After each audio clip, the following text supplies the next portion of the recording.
ustedes están sufriendo para su corrección. Ahí está el principio, hermano. A veces sufrimos para nuestra corrección. Dios los trata como a hijos. Y hace la pregunta, ¿acaso hay algún hijo a quien su padre no corrija? Si lo hay, es un mal padre. Pero el buen padre, ¿qué es lo que hace? Corrige a su hijo. A veces no de la mejor manera, pero lo corrige. Pero si Dios, verso 8, no los corrige a ustedes, fíjate, está hablando de la corrección de Dios hacia los creyentes. Si Dios no los corrige a ustedes, como corrige a todos sus hijos, entonces ustedes no son hijos legítimos. Además, cuando éramos niños, nuestros padres aquí en la tierra nos corregían y los respetábamos. Me dice a mí, nada más me daba la mirada así y ya, era suficiente para no andar derecho. Y veo gente murmurando como dice, sí, a mí me pasó. Sí, esa es la verdad. Hoy día como que las cosas han cambiado. Los niños le dicen a los padres qué hacer, y cómo hacer y cuándo hacer. Bueno, por eso estamos como estamos. Además, repito, cuando éramos niños, nuestros padres aquí en la tierra nos corregían y los respetábamos. Y sigue la pregunta, ¿por qué no hemos de someternos con mayor razón a nuestro Padre Celestial para obtener la vida? Nuestros padres aquí en la tierra, sigue hablando el escritor, nos corregían duramente durante esta corta vida según lo que les parecía más conveniente. Por supuesto, a veces, hermanos, corregimos de acuerdo al conocimiento que tenemos y a veces fallamos en la corrección. Yo tengo mi hija aquí, tengo mi hijo allá estudiando en Florida y varias veces, muchas veces he hecho correcciones y me he pasado de la línea, lo admito, pero no me he tratado de no quedarme callado, ir donde ella, ir donde mi hijo y decirle, ¿sabes qué? Perdóname, me pasé, porque a veces queremos el bien para ellos de una manera tan intensa que nos cruzamos la línea en lo que es la disciplina. Por eso es que él aquí habla claramente y dice que nuestros padres aquí nos corregían durante esta vida según lo que les parecía más conveniente. Pero miren lo que dice más adelante. Pero Dios nos corrige para nuestro verdadero provecho. Porque Dios sí sabe exactamente hasta dónde llegar en la corrección y por qué razón lo hace. Porque Él te conoce perfectamente. Una diferencia grande entre un padre terrenal y Dios que sí conoce cómo corregirte y por qué hacerlo. Bueno, continúa el verso. Estamos en el verso 11, Hebreos 12:11. Ciertamente ningún castigo es agradable en el momento de recibirlo, por supuesto. Nos molesta ahí bastante. Sino que duele. Sino que duele. ¿A usted no le duele cuando le castigan? A veces físico, pero a veces el castigo no es solamente físico, es emocional. Sino que duele, pero si uno aprende la lección, atiendan, hermanos, si uno aprende la lección, el resultado es una vida de paz y ¿qué? Y rectitud. Esto podemos hablar nosotros que fuimos hijos o que todavía somos hijos y hemos crecido. Y algunos jóvenes que ya han madurado un poquito me dicen, ok, papá, te agradezco la nalgada que me diste, o te agradezco las restricciones que me pusiste, ahora entiendo el por qué lo hiciste. Pues Dios hace así y más. Entonces, sufriremos como hijos, con el propósito de ser disciplinados por Dios para nuestro malestar, para nuestra desgracia, no, para nuestro provecho. Esa es una razón poderosa por la cual sufrimos y somos disciplinados. Ahora, agregado a esto, en Romanos 5:3, pueden anotar, sufrimos con el propósito de desarrollar nuestro carácter. y este es central. La razón por qué usted como cliente y yo continuamente pasamos por sufrimiento, por prueba, es porque Dios quiere desarrollar nuestro carácter. Quiere que nosotros nos parezcamos cada vez más a Jesucristo y las características que Él presentó en su vida, que se puede resumir en lo que se conoce el fruto del Espíritu. Romanos 5:3 dice, y me pueden seguir si desean, lo siguiente: podemos sentirnos felices aun cuando tenemos sufrimientos, dice Romano, porque los sufrimientos nos enseñan ¿a qué? A ser pacientes. Déjame pararme aquí. Cuando usted sufre la primera vez, usted detesta ese castigo, no quiere, no le fiesta. Pero cuando sufre ese mismo castigo otra vez, ya usted tiene la experiencia previa. Dice, ya yo sé cómo tratar con esto. Ya tiene un poquito más de ¿qué? De paciencia y resistencia. Y cuando lo pasa otra vez, dice, ya yo soy un experto en esto. Yo sé cómo voy a tratar con esta problemática. ¿Me sigue? Eso es lo que quiere decir el texto. Que es cuando tenemos sufrimiento, porque los sufrimientos nos enseñan a ser pacientes. Verso 4. Si tenemos paciencia, que la adquirimos a través del sufrimiento, ¿no? Porque el sufrimiento nos enseñó ¿a qué? A tener paciencia. Entonces, si tenemos paciencia ahora, nuestro carácter se fortalece. ¿Me sigue? Ya entonces está Dios obrando en nuestro carácter, nuestra forma de ser interna, que eso es muy importante.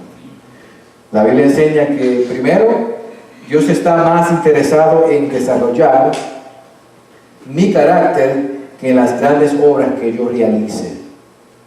Nos gusta que nos reconozcan por las obras que hacemos, pero qué bueno es Él, qué cosas lindas hace, que mucho trabaja para el Señor. Bueno, pero es que Dios no está interesado en eso realmente. Dios le interesa el parentesco tuyo a Cristo. Segundo, Dios está más interesado en mi ser, lo que yo soy, que en mi hacer. En español es un poquito complicado. En mi ser, to be es en inglés, que en mi hacer, to do. ¿Me siguen? Dios está más interesado en trabajar en mi forma de ser y no en lo que yo hago. Yo puedo hacer cosas y aparentar cierta piedad, cierta bondad, pero hacerlo con la intención equivocada. ¿Sí? Dios quiere trabajar más en nosotros. Tercero, y en pocas palabras, Dios está más interesado en mi parecido o parentesco a Cristo que en mis obras por Cristo. ¿Me siguen? Romanos 8:28. Aquí está la base de lo que estamos hablando.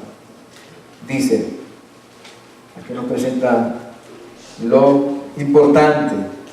Dios obra en toda situación, en las aflicciones, en el sufrimiento, para el bien de los que aman, con el fin, con la meta, con el propósito de que seamos transformados según la imagen de su Hijo Jesucristo. En otras palabras, vemos que Dios obra estas situaciones de aflicción, problemas, lo que sea, pero es para llevarnos a un fin, a una meta, a un propósito. ¿Cuál es el propósito? Dice claramente, transformado según la imagen del Hijo. Otra versión lo dice, para llevarnos a ser semejantes, parecidos a Jesucristo. La meta de Dios para el creyente es que usted sea como Cristo es, en cuanto al carácter de Cristo. Cosa de que las personas, cuando lo vean, usted dice, ese es cristiano. Porque ven a Cristo reflejado en su carácter, en su conducta. Amén. Tercer propósito del sufrimiento en relación con Dios. Si hablamos en relación con nosotros mismos, hay un propósito también en el sufrimiento en relación con Dios. Sufrimos con el propósito de confiar y depender más de Dios. Confiar y depender más de Dios. Segunda de Corintios 1:9. Tenemos que mirar, hermanos, los sufrimientos, las aflicciones, como oportunidades que Dios nos da para poder depender de Él. Si no hubiera problema, hermanos, si no hubiera sufrimiento, ¿en quién usted pondría la fe? En nada, ni nadie, porque no es necesario. No estoy pasando por ningún problema. Pues todo está bien. No necesito a Dios aparentemente, pues, pero Dios presenta el problema, presenta el sufrimiento para que nosotros extendamos, como dice el salmista, ¿de dónde viene mi socorro? Mi socorro viene de Jehová, ¿no? Dicen que hasta los ateos, cuando están en un avión que se está cayendo, creen en Dios. ¡Ay, Dios mío! Comienzan rápido a mencionar a Dios y a creer en Él cuando están en aflicción y en sufrimiento, ¿no? Santo Dios. Ahora, el verso dice, 2 de Corintios 1:9, Pablo, hablando una vez más, habla de su experiencia y él nos muestra cómo en medio de su prueba y sufrimiento él confió y dependió más de Dios. 2 de Corintios 1:9, Pablo habla de una experiencia personal que tuvo. En el fondo de nuestro corazón, dice Pablo, creíamos que íbamos a morir. Fíjese, este es quizá de los pocos textos, o quizás el único texto, donde vemos a Pablo vulnerable, porque Pablo se presenta siempre en las cartas como que ese hombre tiene control de la situación todo el tiempo. El apóstol Pablo, ¿no? Ese hombre sabía lo que tenía que hacer, confiar en Dios completamente y nunca perdió la fe. Bueno, aquí parece que la estaba perdiendo.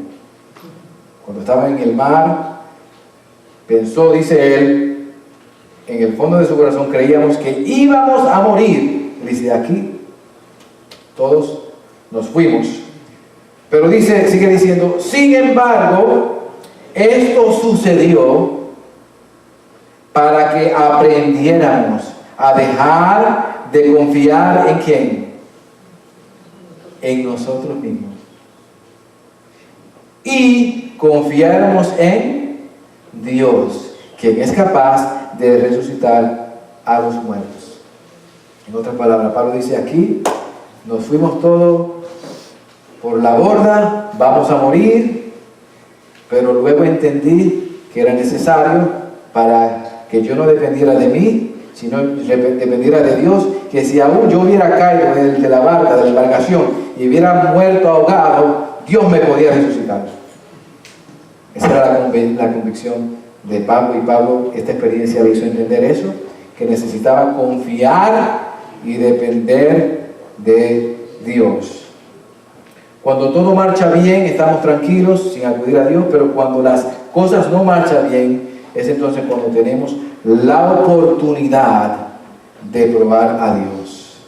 Entonces, un propósito del sufrimiento es confiar, depender más de Dios.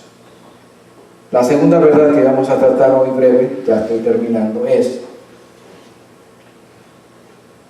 no solamente hay propósitos en el sufrimiento, pero también hay consuelo en el sufrimiento.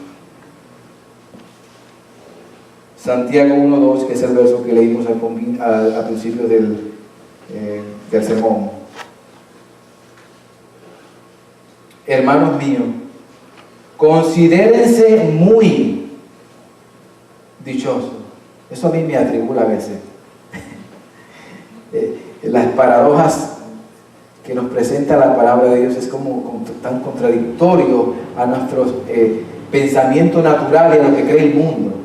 Dice aquí Santiago que nosotros nos consideremos muy dichosos. Ni siquiera dice, considérense dichosos. No, dice, mira, lo más dichoso que pueda. Y mire por qué dice eso.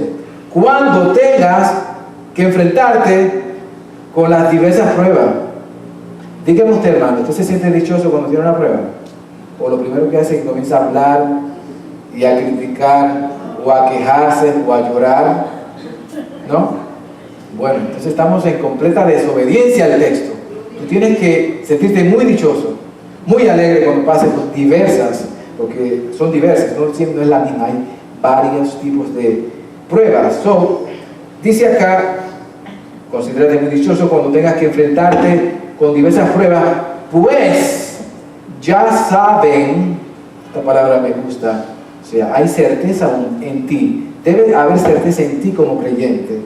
Ya saben que la prueba de su fe produce constancia, y la constancia debe llevar a feliz término la obra para que sean perfectos e íntegros sin que les falte nada.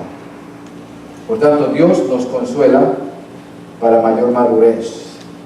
Segundo, hay consolación también al saber. Ahí se me fue la consolación. Hay consolación al saber que al resistir la prueba con la ayuda de Dios seremos aprobados por Él. Cuando nosotros vencemos la prueba, hermano, vamos a ser